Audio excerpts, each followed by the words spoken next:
Hey everyone, Dr. Jones here with another weekly video message for you.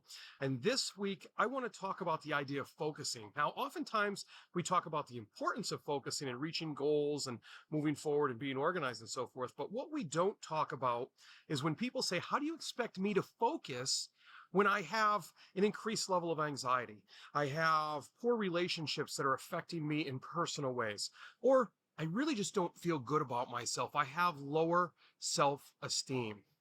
Well, oftentimes, people that bring those to the forefront say that those are the reasons they can't focus, when in essence, it's because you aren't focusing that you have those issues. Take, for example, high anxiety.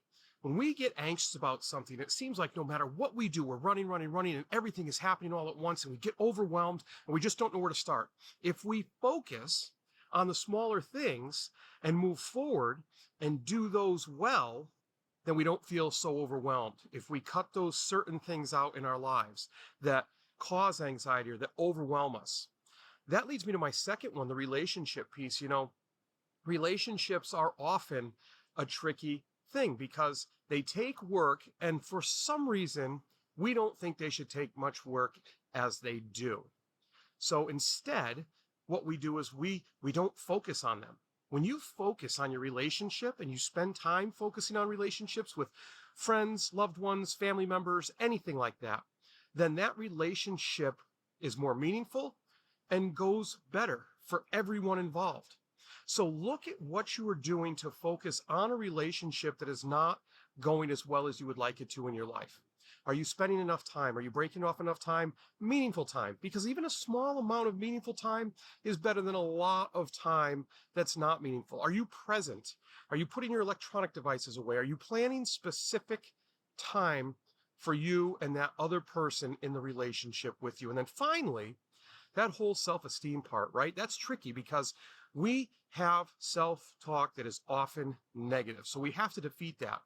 But it becomes difficult when we keep falling short of our goals. We're not being as successful as we want to be. And so we lose focus on the idea of how good we can be. And so we start to feel bad about ourselves, and it turns into just one negative funnel that leads us downward.